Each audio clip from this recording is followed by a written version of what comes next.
2 days before opening night for the play Lena Hart had spent a year building, Adrienne Vale cut her director's badge from the black lanyard around her neck. Behind her, white chalk marks still crossed the stage. Costumes her team had created hung beneath the work lights. The cast was ready, and reporters were gathering in the lobby for the scheduled press preview. But Lena was no longer allowed to touch any of it. At center stage, Adrienne, her boyfriend and producing partner, stood beside Celeste Ward, the woman Lena had trusted to secure investors. Celeste held a printed program with both their names above the title. A lawyer raised a registration certificate. Adrienne declared that he and Celeste were the legal creators of the 11th Bell. As the cameras turned, he took Celeste's hand and did not let it go. That was how Lena learned the theft was not the only betrayal. Before the actors, crew, investors, and press, he accused Lena of taking their idea, using her reputation to silence them, and pressuring the original company to support her. Then he faced the people who had spent 12 months shaping the production. "You are all removed from the project," he said. "Collect your belongings and leave the theater." Lena stepped toward him. Adrienne placed the severed badge in the guard's hand. "You built your career directing other people's words," he said. "This time, you tried to steal mine." The guard touched Lena's arm. No one moved until she nodded. Outside the artist's entrance, the doors locked behind them. One actor asked how he was supposed to pay rent. The others stared through the glass at the stage where they had left a year of their lives. A new actress walked beneath the work lights and stepped directly onto Lena's chalk mark. Adrienne had the theater, the investors, the registration, and the script. His replacement company would open the play in 30 days. Lena watched the actress standing in her place. Then she turned to her company. "Go home," she said. "Sleep. Call it a holiday if that makes it hurt less." She looked back at the locked theater. "I'll find out what they actually took." Adrienne had registered the pages. But the pages were not the whole play. A year earlier, the 11th Bell had not been a script. It had been a question Lena could not stop hearing. What happens when a person waits so long to speak that silence becomes the only language anyone recognizes? The 11th Bell was the first story that belonged to no one before her. She told Adrienne about it inside Briar House, a neglected theater with a leaking roof and one working aisle light. Beneath its dusty brass bell, she described a woman returning to her childhood town after 11 years to expose a lie before the final bell of an annual ceremony. The woman believed she needed a confession.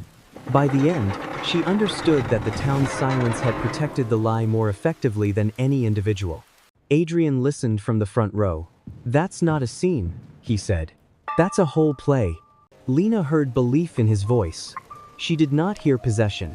Adrienne knew investors, contracts, theater boards, and the language that turned artistic risk into projected revenue. When Lena worried that her first original production might damage the career she had spent 15 years building, he promised to handle everything that distracted her from the rehearsal room. "You make it true," he told her. "I'll make sure it survives." She believed him. Lena assembled the company slowly. Mara Quinn joined first, an actress who could make restraint feel more dangerous than shouting. Marcus Reed accepted a supporting role after Lena adapted the movement around his old knee injury. Daniel Brooks became stage manager because he remembered every rehearsal change and still noticed a loose cable in the dark. Sophia Lane, 24 and newly out of conservatory, arrived expecting to observe and helped shape the play's youngest character. Costume makers, lighting technicians, sound artists, apprentices, and movement coaches followed. Lena told them the same thing on the first day. "If you make the story more honest, your work belongs in its history." No one understood then how literal that promise would eventually become. They did not begin with a finished script. Lena brought scenes, fragments, and questions. The actors tested them. A line that looked elegant on paper could die in a human mouth. A gesture could carry more truth than a page of dialogue. Lena rewrote at night and returned each morning to see what the words still lacked. The scene after the 11th Bell came from Mara. During an evening rehearsal Adrienne missed, Mara stopped halfway through the final speech. Lena called a break, but Mara asked everyone to remain. She told them about the night her mother died. Relatives had filled the hospital corridor with explanations, apologies, and practical questions. Mara had wanted 11 seconds in which no one asked her to understand anything. Lena removed the speech. After the 11th bell, the character would stand in silence for 11 seconds before saying one sentence. I came back because none of you did. The first time they performed it, Daniel forgot to call the next lighting cue. No one blamed him. Lena recorded the change in her blue director's notebook and dated the page. Mara wrote the memory in her character journal. Daniel's blocking camera captured the rehearsal from the back of the house. Adrian saw the revised scene the next week. He called it brilliant. He never asked where it came from. As the production grew, Lena sent him updated files. Adrian said investors needed clean drafts and a single communication channel. He requested rehearsal videos, costume photographs, cue sheets, and character summaries. When Daniel suggested registering the work before final revisions, Lena said Adrian had begun the process. She was wrong. The warnings arrived quietly. Her name appeared smaller in a fundraising deck. Celeste photographed costume details without speaking to the designers. Adrian asked younger cast members to sign production acknowledgments minutes before rehearsal.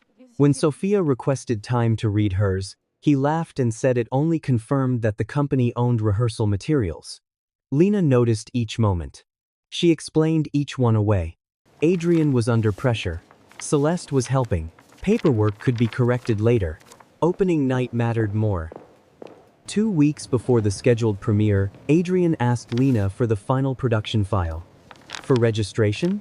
She asked. For protection, he replied. The document contained every scene, cue, costume note, and transition the company had developed. It also contained a typing error Lena had never noticed. In the final stage direction, 11th appeared once as Eleveth. She attached the file and pressed send. A minute later, Adrian replied, "Now let me protect the future of the play." Lena read the message, smiled, and returned to rehearsal. She did not ask whose future he meant. By 8 the next morning, Lena's face was attached to a story she had never told. The first article described Adrian Vale and Celeste Ward as two emerging creators who had escaped the control of an established director. A theater podcast asked whether Lena Hart had used her reputation to absorb younger artists' ideas and present them as her own. Every report cited the same statement from Adrian's new company. None even mentioned the actors who had rehearsed the play for a year. Lena had built her reputation by finding new life inside old words. She had directed kings as frightened sons, heroines as women, exhausted by admiration, and villains as people who mistook control for love. Audiences trusted her with stories they already knew. Through years of praised revivals, critics had quietly wondered whether she could create anything of her own. Now Adrian had turned that old doubt into an accusation. At her kitchen table, Lena read Adrian's account. He claimed he had conceived the 11th bell during private conversations, brought it to Lena for development, and watched her remove him from the creative process. Celeste said she had stepped in only after seeing how frightened Adrian had become of challenging someone with Lena's influence. The lie was careful because parts of it were true. Adrian had attended meetings, offered structural suggestions, and helped shape investor presentations. Lena had spoken for the production in public because that had always been her role. He had rearranged those facts into a different play, her phone filled with calls from reporters. One asked whether she intended to apologize. Another requested comment on the allegations made by the two original authors. Lena turned the phone face down. Mara arrived without knocking and placed her tablet on the table. A clip showed Adrian standing beside Graham Holt, the investor whose money had secured the Grand Meridian Theater. Graham said he had reviewed the registration and believed his company was protecting artists denied proper recognition. He believes the paperwork, Lena said. He believes what Adrian gave him. Mara studied the folders Lena had gathered overnight. Tell me you have something stronger. Printed emails, funding decks, notes from early meetings. Nothing carried the clean authority of a registration certificate. I have a process, Lena said. I don't have the complete record yet. So that is a no. At 10, Daniel called. The company had 72 hours to retrieve personal belongings from the theater. Security would supervise every visit. Costumes, rehearsal recordings, annotated scripts, lighting plans, and anything labeled production material would remain inside. They're separating our belongings from our work, Daniel said. That was the point. Before his credentials were disabled, Daniel had downloaded the access schedule for the final month of rehearsals. It could confirm that Adrian had missed specific sessions. Keep the original file, Lena told him. Do not rename or edit it. Sophia called next. While collecting her coat, she had seen archival boxes moved from the rehearsal floor into a private office. Security stopped her from approaching, but she photographed the labels from the corridor. One read video backup. Another carried Daniel's initials. What do we say online? Sophia asked. People think we helped you steal it. Nothing yet. If we say nothing, they decide what happened. If we speak before we know what we can prove, they will call it retaliation. They already are. Lena paused. Give me today. By noon, 3 company members had received offers from Adrian. They could return under new contracts if they accepted revised credit and signed statements confirming that Adrian had led the creative development. Marcus Reed received the largest offer. He arrived with the contract folded inside his coat. The salary was nearly twice the original amount and included health coverage through the run. His wife's next surgery was scheduled for winter. I told him no, Marcus said. Lena noticed he had kept the contract. You do not owe me a performance of loyalty. That is easy to say when everyone is watching what I choose. No one gets to use your family against you. Not Adrian. Not me. Mara turned from the window. If you go back, he will say the original company supports him. Marcus looked at her. And if I don't, are you paying my wife's hospital bill? No one answered. That afternoon, the remaining company gathered in a borrowed room above a dance school. Some wanted Lena to release every message. Others demanded an emergency lawsuit. 2 actors said they could not wait 30 days without income. Lena stood before them without a stage, badge, or prepared speech. I let Adrian control agreements that affected all of you, she said. For the next 72 hours, we preserve what we can prove. Mara folded her arms. What is the plan? Notebooks, emails, photographs, schedules, voice messages, no accusation we cannot support. And after that? Lena faced people who had expected certainty from her. I don't know yet. No one reassured her. Daniel opened his laptop. Sophia placed her phone beside it. One by one, the others began listing what they still possessed. That evening, Lena called Marcus. The call reached voicemail. 10 minutes later, Daniel forwarded a photograph of the theater's new rehearsal schedule. Marcus Reed's name appeared beneath Adrian Vale's. Marcus did not answer Lena's second call. By morning, his photograph appeared on Adrian's revised company page beneath the words "Original cast member returns." The caption made it sound like proof. If someone from Lena's rehearsal room had gone back, Adrian's story could not be entirely false. Mara pushed Daniel's laptop away. He knew what they would do with his name. He knew what the contract would pay, Lena said. That does not make it less useful to them. No, it makes it harder to hate him. They met again above the dance school. 9 people came. The original company had included 23. 2 actors had accepted touring work. 1 designer had stopped responding. The sound technician asked Lena to remove his name from any statement because his employer did business with Graham Holt's company. Sophia arrived with bags of notebooks, fabric samples, and photographs. Daniel brought the access schedule and old call sheets. Mara placed her character journal on the table but kept one hand over it.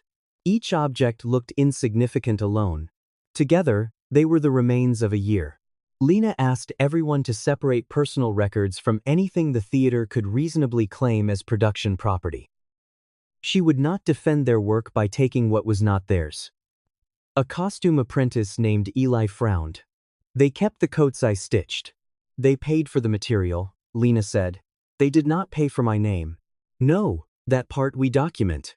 For 3 hours, they built an inventory. Dates, drafts, rehearsal notes, photographs taken before alterations, messages showing who proposed a line or movement. Nothing could win the argument by itself. Daniel opened the access schedule. The rehearsal when Mara created the bell scene is here. Adrian badged out at 6:12. We stayed until almost 10. That proves he left, Mara said. Not what happened after. The blocking camera does. If we had the recording, recent footage remained on the theater's internal server. Older rehearsals had been copied to a backup system Daniel configured years earlier. He had saved several working clips before losing access, but the complete archive was still inside Grand Meridian. Can they erase it? Sophia asked. They can erase what they know to look for. Lena remembered Sophia's photograph of the boxes marked video backup. They know. Eli asked what everyone else had avoided. What are we supposed to do while you build a case? No one had been paid for the cancelled opening. Some had spent advances on rent, travel, and months of availability they could not recover. Lena opened her notebook. I can cover 1 week of emergency stipends. Mara stared at her. With what? My savings. That keeps a few people afloat and leaves you with nothing. It gives us time. It buys guilt, Mara said, not a future. The words landed because they were true. By late afternoon, 2 more members left to pursue other work. They packed their papers, apologized, and promised to answer questions later. Sophia watched them go. If everybody leaves, Adrian wins. If everybody stays and cannot pay rent, he still wins, Daniel said. He told Lena there was one place where they could work without borrowing hours. Briar House stood at the edge of the old theater district between a shuttered music shop and an apartment building wrapped in scaffolding. The marquee had lost 3 letters. Rain stains spread across the lobby ceiling. Dust covered the ticket counter Lena had once polished during her first unpaid backstage job at 19. The theater had been closed for 6 years, but she had never stopped visiting. Evelyn Ross unlocked the side entrance. At 71, she had managed touring companies before most of Lena's cast had been born. I heard you stole your boyfriend's play, Evelyn said. Mara stiffened. I also heard 3 versions by breakfast, Evelyn continued. That usually means someone paid for the loudest one. She led them into the auditorium. 180 seats faced a shallow stage. The rigging needed inspection. Dressing room mirrors were cracked. Only the ghost light burned.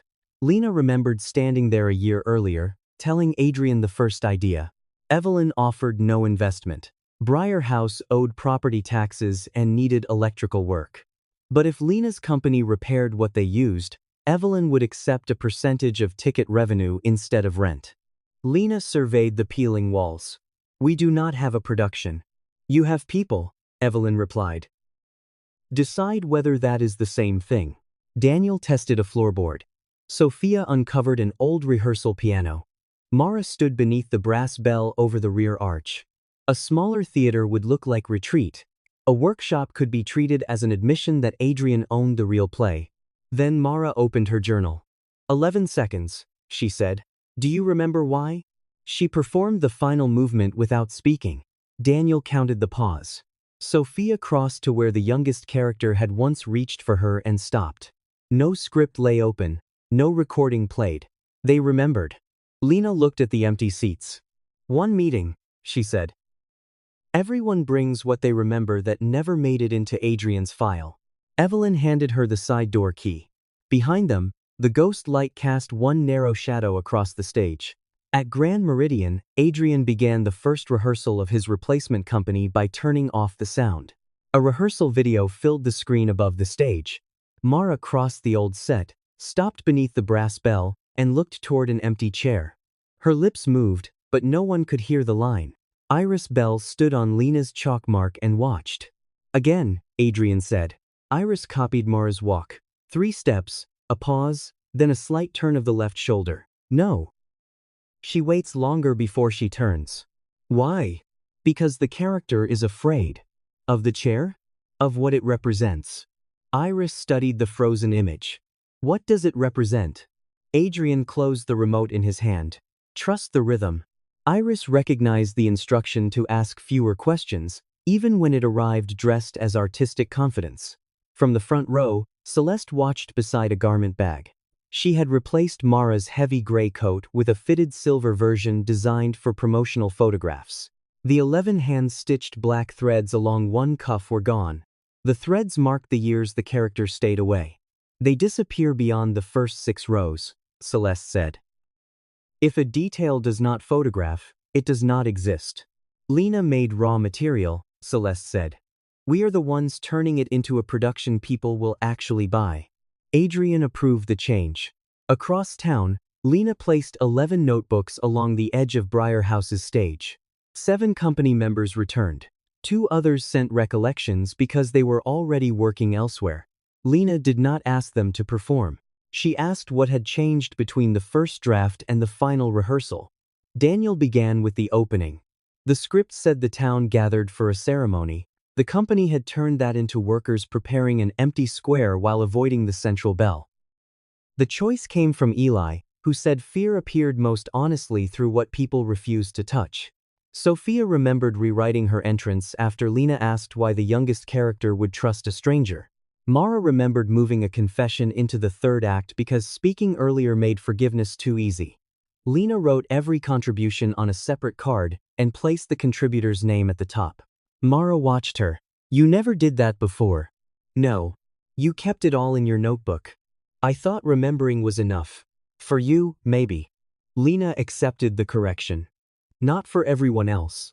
By noon, the floor was covered with names, scenes, movements, designs, and dates. Some accounts contradicted one another. Lena left them that way. A collaborative process should look collaborative. Daniel projected a saved clip showing Lena moving among the actors during the opening ceremony. It ended after 42 seconds. What about the bell scene? Sophia asked. Still on Grand Meridian's server. Mara looked at Lena. Then, the best evidence belongs to them. Unless someone inside notices what they are using. At Grand Meridian, Iris was beginning to notice. Adrian played the rehearsal after the 11th bell. Mara stood with her hands loose at her sides, while Daniel's timer counted the silence. Iris watched it reach 11. Do I hold all of it? 3 seconds, Adrian said. The full pause kills momentum. But she holds 11. That was Lena indulging an actress. Mara did not look indulged. She looked unable to speak, until the silence had done something the dialogue could not. What happens to her during those 11 seconds? Adrian turned toward the lighting desk. We are behind. He shortened the cue. That afternoon, a formal letter arrived at Briar House ordering Lena, the former company, and Evelyn Ross to stop using the title The 11th Bell, its dialogue, staging, characters, recordings, costume concepts, and any substantially similar presentation. Evelyn read the first page. They are threatening a theater with no working heat. They are threatening anyone who gives us a room, Lena said. Daniel asked whether they should stop. Lena looked at the cards covering the floor. Adrian could challenge a full performance while the dispute remained unresolved.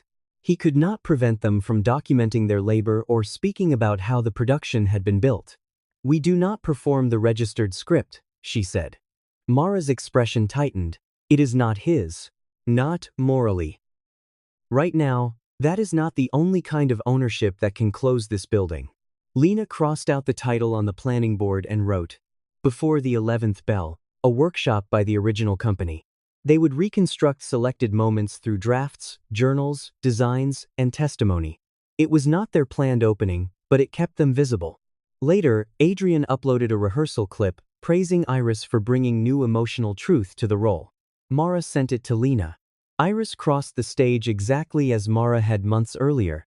She touched the same wrist, stopped at the same angle, and turned away on the same unfinished breath. That came from my mother, Mara said. I never wrote it down. Lena replayed the clip. In the mirrored wall behind Iris, the rehearsal monitor was visible. Adrian was playing the original company's footage while directing the new cast. Inside Grand Meridian, Iris returned to the source video after rehearsal. She wanted to understand the movement she had been told to copy. She slowed the recording. Mara stood in the foreground. Daniel was near the lighting console. Then a figure appeared at the edge of the frame. Lena stepped beside Mara, listened as she explained the memory behind the gesture, and changed the scene with her. Iris checked the date embedded in the file. It was 8 months before Adrian claimed he had begun writing the play. By the 10th day, loyalty had acquired a price. Briar House needed an electrician before anyone could use the overhead rig. The insurance deposit was due Friday. Daniel found 2 borrowed microphones, but their owner wanted them back before Adrian's opening. Even paper, tape, and bus fare had begun appearing on Lena's list. She sat at Evelyn's ticket counter with a calculator and crossed out expenses until the numbers stopped pretending to work. The emergency stipends would last 1 week, covering a second would empty savings Lena had built over 15 years. Mara found the account statement beneath Lena's notebook. "You're not paying for this alone. I am paying for my mistake. That is not the same thing as paying for a company." Mara placed an unopened envelope on the counter. A national repertory theater had offered her the lead in a winter production. The contract paid well, carried no connection to the dispute, and required an answer within 48 hours. "You should take it," Lena said. Mara laughed once. "That sounded rehearsed. It is a serious role." So was this one. Across the lobby, Sophia ended a call with her father. He had seen another article about the ownership dispute. He wanted her home by the weekend and had arranged an interview at a private art school. "He says teaching is still theater," she said. "It can be. He means I should stop trying to perform." Lena had no sentence that could remove the risk. 2 technicians arrived only to explain why they could not continue. One had been warned that touring companies might avoid anyone publicly associated with Lena. The other needed immediate freelance work and could not spend unpaid days repairing Briar House. They left their notes, hugged Daniel, and walked out before rehearsal began. 7 people became 5. Evelyn watched the door close. A company is not the people who promise to stay when staying is free. Lena called everyone to the stage. She had prepared no speech. Standing at the center and offering certainty would only repeat the structure that had failed them. "I ignored warnings because I believed the work would protect itself," she said. "I let one person control agreements that belonged to all of us. I sent files, approved forms, and told you the details could wait." Daniel lowered his eyes. "They could not wait," Lena continued. "My trust became your risk." Sophia shook her head. "Adrian stole it." "Yes, and I gave him access without building protections for you." Mara crossed her arms. "What changes now? No one stays because they owe me. No one leaves as a traitor. If we continue, we record who contributes what. We vote on major decisions. Credit, money, recordings, and future rights are agreed before we create anything new." Evelyn leaned against the aisle rail. "You are describing a cooperative. I am describing what I should have built from the beginning." Daniel opened a blank document. They spent the afternoon drafting terms in plain language. No single director could transfer company work. Rehearsal recordings required shared approval. Every design, movement, and original contribution would carry a name. Revenue would be divided after expenses under percentages the group could review. The process was slow and uncomfortable. Mara objected to Lena holding final artistic authority. Daniel argued that endless voting could destroy rehearsal discipline.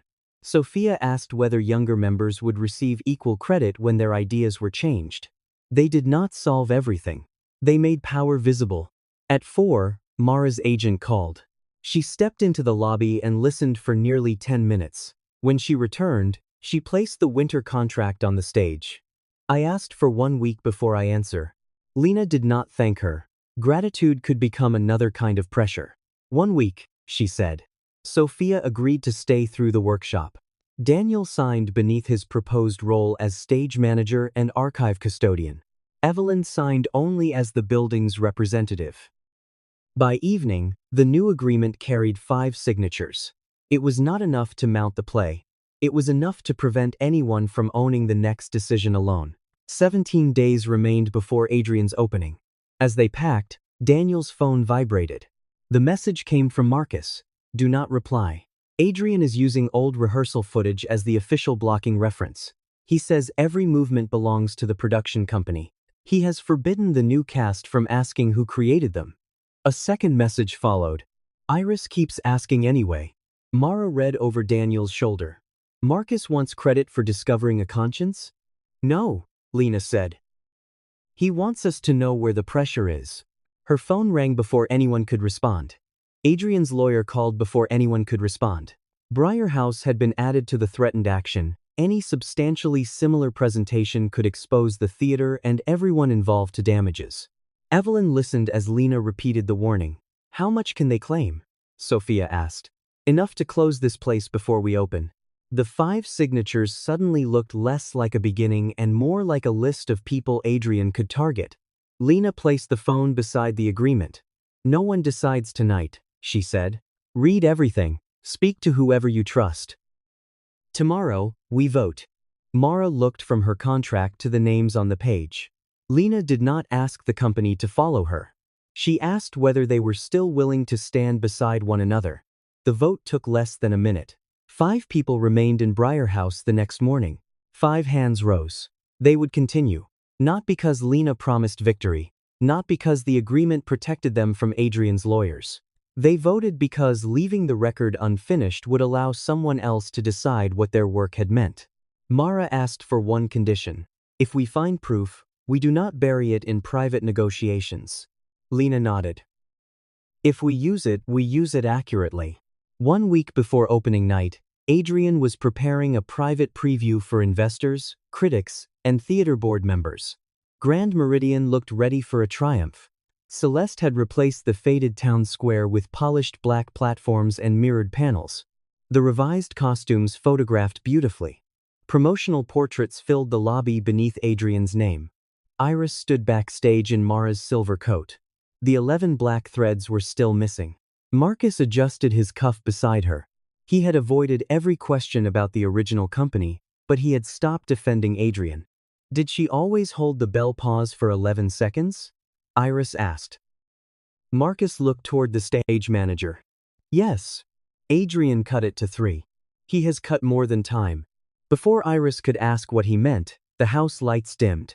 The preview began well. The opening image drew applause. The lighting changes landed exactly on cue.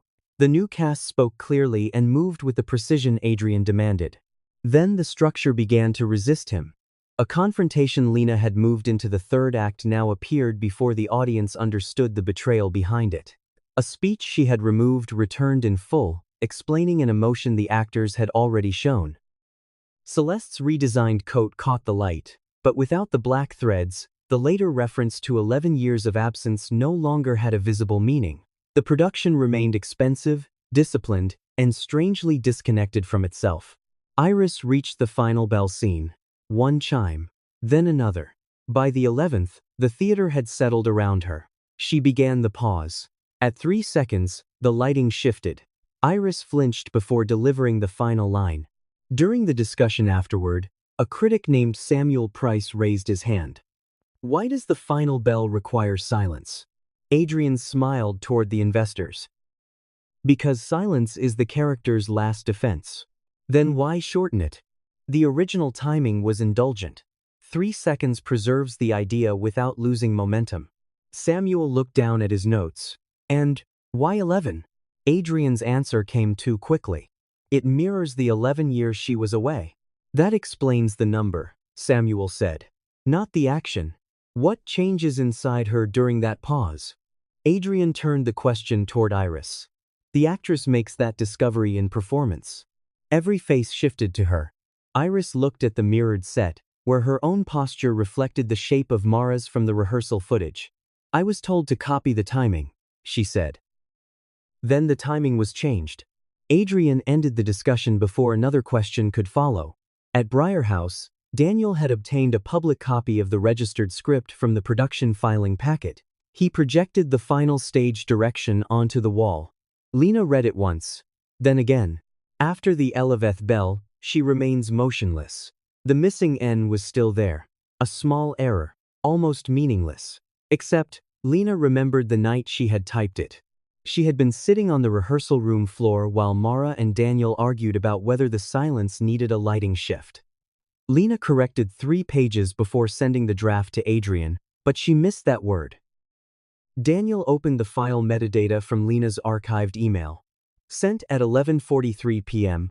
on March 14th. He pulled up the filing record. Adrian submitted his registration at 9:12 the next morning. Sophia leaned toward the screen. So he registered the file she sent him. He can say she sent him a shared work, Mara replied. He can, Lena said. The typo proves copying. It does not prove authorship. Daniel opened the access log. The rehearsal that created the scene took place on February 26th. Adrian had left the building at 6:12 p.m. The scene was first written into Lena's notebook that night. Mara's journal contained the same date. Now, the documents aligned into a sequence, not a complete victory, a trap. If Adrian claimed he had created the scene, he would need to explain how it appeared in records from a rehearsal he never attended. If he admitted Lena and the company created it, his public claim of sole authorship would begin to collapse. Lena photographed the projected timeline. "Do we file now?" Sophia asked. "Not yet." Mara turned sharply. "What else do you need?" "The original rehearsal video. Not a clip. Not a reflection in another recording. The full file with its date and source." "That is still inside Grand Meridian." "Yes." At Grand Meridian, Iris waited until the preview reception moved into the lobby. Adrian had given Iris access to the archive so she could study the original blocking between rehearsals. He had left the rehearsal station unlocked, and the source folder remained open on the monitor, organized by date. She found February 26th. The video began with an empty stage. Lena entered carrying her blue notebook. Mara explained the hospital corridor. Daniel reset the lighting cue. The company tested the silence at 7 seconds, then 9, then 11. Adrian never appeared. Iris inserted a small drive. A progress bar moved across the screen. 20%. 46. Footsteps approached in the corridor. She minimized the window, but the copy continued. 78. The door handle moved. The transfer reached 100 just as Marcus stepped inside. He saw the drive in Iris's hand. For several seconds, neither of them spoke. Then Marcus closed the door behind him and said, "You should take the folder called Final Blocking 2. By the next afternoon, Adrian had turned doubt into a press schedule. He and Celeste appeared on a cultural affairs program beneath production stills from the 11th bell. Adrian spoke with the restraint of someone pretending reluctance. "I did not want this to become public," he said. But Lena has continued using a company she once controlled to interfere with illegally registered work. Celeste described herself as an artist who had been afraid to speak because Lena's reputation could end careers. She said the new cast had been forced to rebuild a production damaged by intimidation. The interviewer asked why every original actor had been replaced. "They chose loyalty to Lena over the work," Adrian replied. Marcus watched from the rehearsal room with the sound muted. Across the stage, Iris practiced the final scene. The copied files rested on a drive inside her bag. Adrian entered and closed the file before Iris could stop the playback. "The original company had habits," he said. "You are here to reproduce the approved blocking, not inherit their confusion." Celeste appeared in the doorway. "The investors bought a recognizable production, not an acting seminar." Iris looked between them. "Did you tell the investors where that blocking came from?" Adrian's expression hardened. "You have one opportunity in this industry to be difficult before people decide you are unreliable. Do not spend it here." Marcus stepped in before Iris answered. "The second act call is ready." Adrian left with Celeste, then locked the rehearsal drive in his office. He did not know Iris had already copied it. At Briar House, Lena read the interview transcript beside Evelyn's aging boiler. The company was waiting for legal advice Evelyn could barely afford. The attorney's answer arrived in 3 pages. A workshop based on diaries, drafts, and testimony might be defensible, but Adrian's company could still seek an emergency order and force Briar House to spend money proving what the event was not. "How much?" Sophia asked. Evelyn named a figure higher than the theater's property tax debt. Daniel shut his notebook. "They do not have to win. They only have to make answering expensive." An email from Graham Holt followed. His company would not mediate what he called a personal dispute. Any challenge to Adrian's authorship, however, could affect contractual obligations. Lena was told to direct evidence through counsel and avoid the press. Mara read the message twice. "He is telling us to stay quiet. He is protecting his investment," Lena said. Daniel noticed a document referenced in the footer, "Author and Rights Warranty." Lena asked Evelyn's attorney to request the investment agreement. The reply confirmed that Adrian's company had guaranteed all underlying rights were valid and free from undisclosed claims.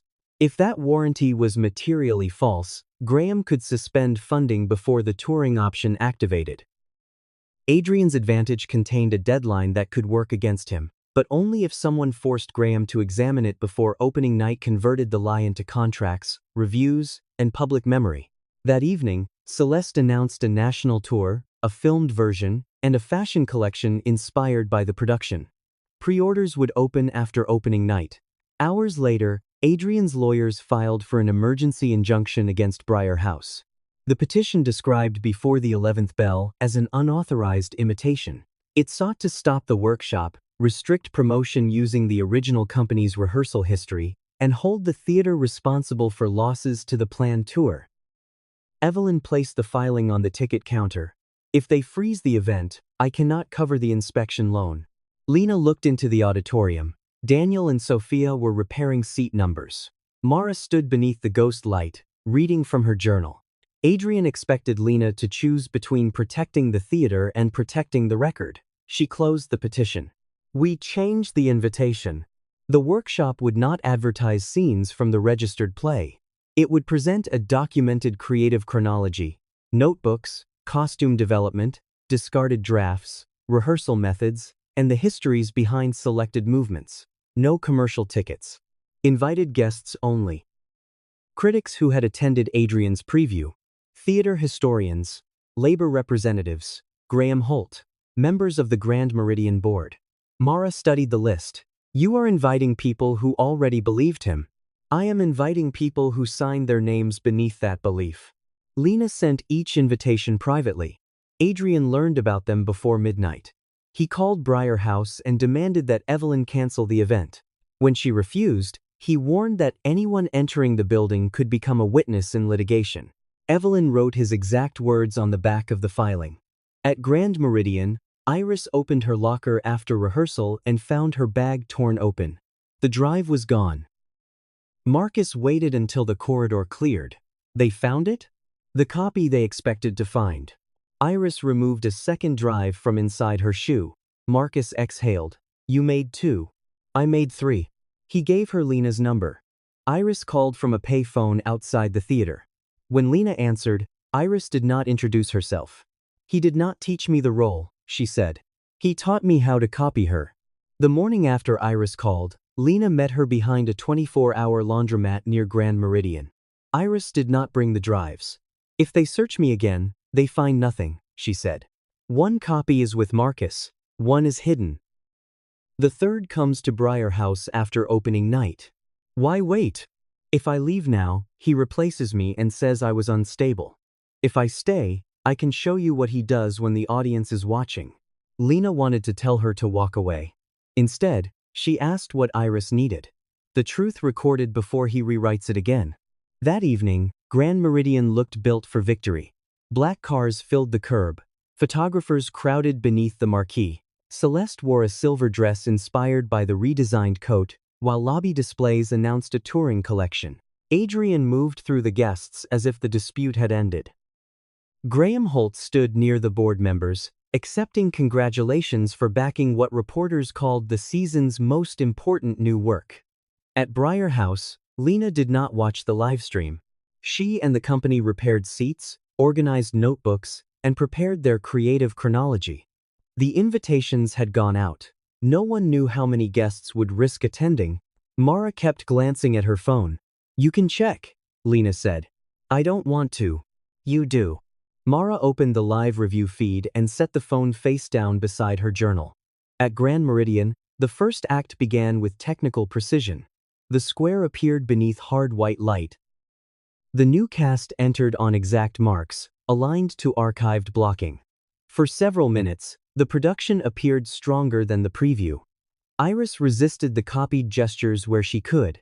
She let a hand fall differently and slowed 1 turn. Adrian signaled from the aisle for her to correct it. She obeyed. The audience saw control. They did not see the argument beneath it. By the second act, the production began revealing its seams. A confession arrived before the relationship supporting it had formed. A character crossed the stage to avoid an object removed from Celeste's redesigned set. The silver coat gleamed, but when Iris touched its cuff and referred to the years stitched there, her fingers found nothing. Several critics lowered their programs. Marcus entered for the scene Adrian had restored. The speech explained why his character had remained silent, although the next scene depended on the audience not knowing. Adrian gave him the cue. Marcus spoke every word. The scene survived. The mystery did not. At Briar House, Daniel's laptop chimed. A costume historian attending the premiere had sent a question. Why does the heroine refer to marks on a cuff that are not there? Sophia looked at the preserved sketches spread across the stage. Because Celeste removed them. Lena added the question to their chronology board, not as proof of theft, but as proof that a design choice had been separated from its meaning. The final act began shortly after 10. Iris stood beneath the bell. One chime crossed the theater, followed by another. 11 in all. She reached the silence. Adrian had instructed the lighting desk to shift at 3 seconds. Iris counted 4, then 5. From the aisle, Adrian raised a hand. She continued. 6. 7. The audience leaned toward her. 8. 9. At 10, the lighting operator followed Adrian's command. Brightness crossed Iris's face too early. She held until 11. Then she delivered the final line. I came back because none of you did. In that moment, the production seemed to breathe without permission. The applause was respectful, sustained, and less certain than the celebration waiting in the lobby. At the reception, Adrian called the opening a definitive answer to the dispute. Celeste announced that tour negotiations would begin at midnight. She praised the new cast for freeing the work from the habits of an earlier workshop. Samuel Price approached Adrian with his recorder on. If this is your original staging, he asked, why replace every artist who developed it? They refuse to accept the work's true authorship. Then why does the performance appear to be imitating them? Adrian's gaze moved toward the recorder. It is called continuity. Samuel asked about the missing threads, the restored speech, and the shortened pause. Adrian answered each question separately.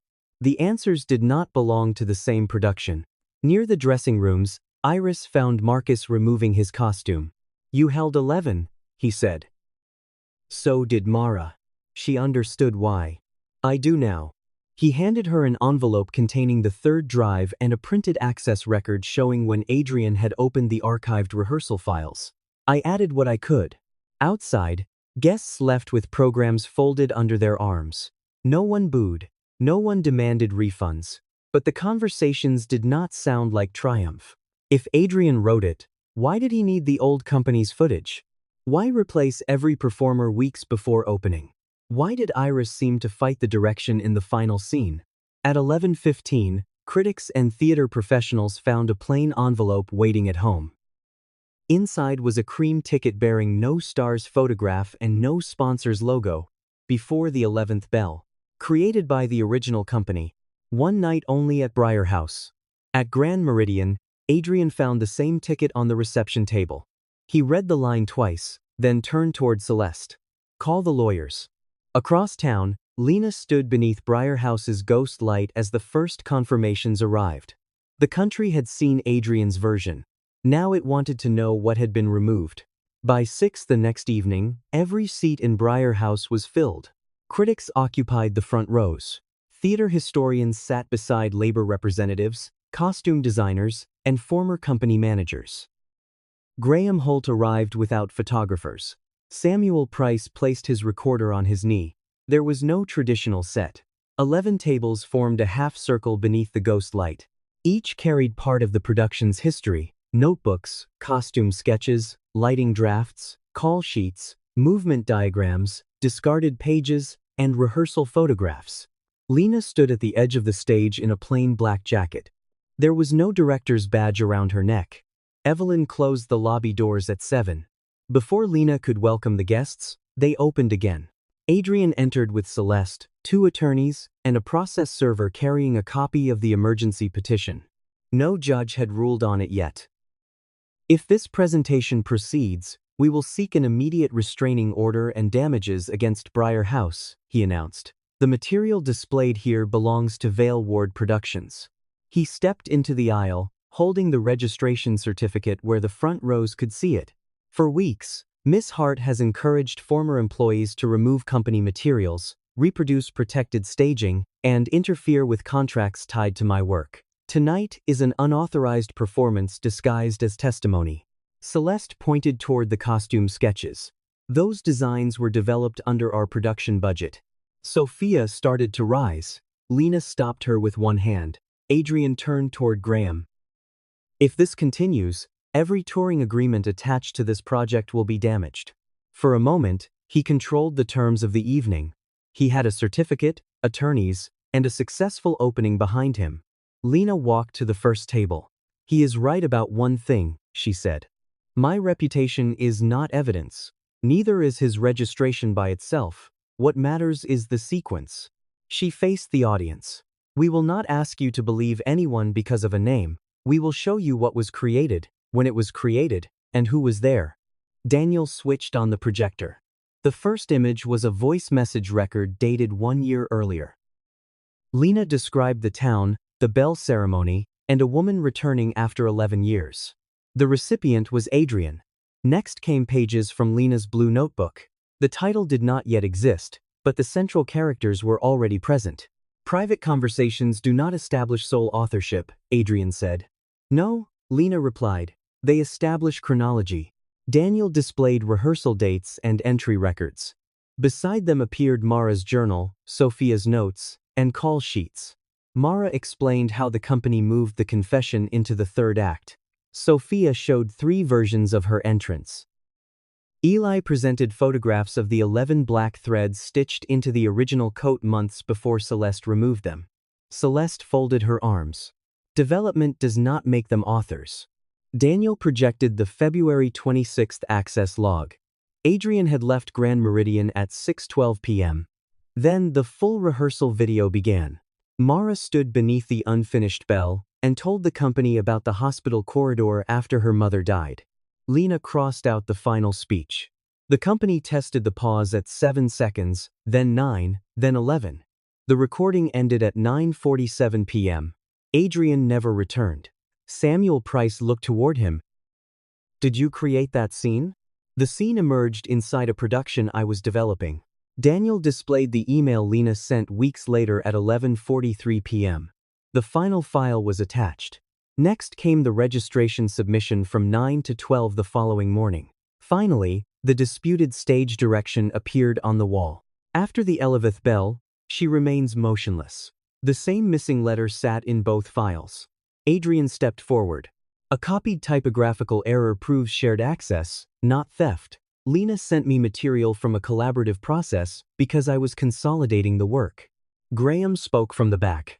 Your warranty states that you and Miss Ward originated and controlled all underlying rights without undisclosed contributors. Our attorneys reviewed that language. I am asking whether your statement was complete. Celeste answered for him. Lena's company were employees executing direction. Mara stood beside her journal. Then why did your director need our private memories to build his final scene? Adrian pointed toward Lena. This is what she does. She turns actors into extensions of herself, then calls their loyalty collaboration. Every person on this stage depends on her version of events. A voice came from the rear doors. Not every person. Iris walked down the aisle carrying a small drive. Marcus followed behind her. Adrian's hand tightened around the certificate. I joined because I was told the original cast had abandoned the production, Iris said. Then Adrian gave me rehearsal videos and told me to copy Mara Quinn, her walk, her breathing, the way she touched her wrist. Those recordings belong to the production, Adrian said. They were labeled as blocking references. But I was not taught to understand the character. I was told to reproduce the people you removed. Daniel loaded the files. Folders appeared, organized by actor, movement, gesture, and emotional cue. Notes beneath several clips read match original exactly. Another file showed Adrian reopening archived rehearsals after dismissing the company. Marcus stepped onto the stage. I accepted his contract because my wife needed surgery. I told myself the work would survive whoever owned the papers. He looked toward Mara, then Lena. I was wrong. It survived because he kept using the people he said had contributed nothing. One by one, the former company members approached the tables. Mara placed down her character journal, Sophia added revised scenes. Daniel set out call sheets. Eli placed the original threaded cuff beside Celeste's commercial design. Others followed with lighting plans, sound maps, movement notes, and dated drafts. No single object proved the whole play. Together, they made Adrian's version impossible. Mara looked at the certificate in his hand. He registered the pages, she said. We remember who built the play. Graham rose. Effective immediately, Holt Cultural Ventures is suspending the touring option and all commercial releases pending an independent authorship review. Celeste turned on Adrian. You told us the contributors had signed away their claims. They did. Sophia held up the acknowledgement. This covers rehearsal access. It says nothing about original authorship. Adrian looked toward his attorneys, then toward the guests who had accepted his story because it came with cleaner paperwork. Lena stepped between him and the company. I am not asking this room to destroy your career. I am asking that every contract built on a false history be stopped, every contributor identified, and every new actor protected from blame for what you concealed. She turned to Iris. This workshop continues only with the consent of the people whose work it contains. Mara opened her journal. Daniel lowered the house lights. The brass bell sounded 11 times. Mara stepped into the light and held the silence for all 11 seconds. No one needed it explained. When she spoke the final line, Adrian looked around and understood that no one in the theater was waiting for his permission anymore. The independent review lasted 6 weeks. By the end of it, Holt Cultural Ventures had terminated the touring option and frozen every commercial agreement tied to the 11th bell. The Grand Meridian Board suspended Adrian from the production after investigators confirmed that he had submitted Lena's final file as the basis of his registration and failed to disclose the company's contributions.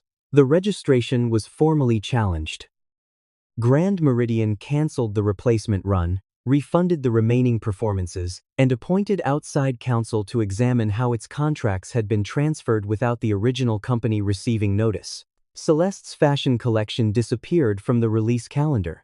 Her sponsor opened a separate inquiry into the use of costume designs and rehearsal images.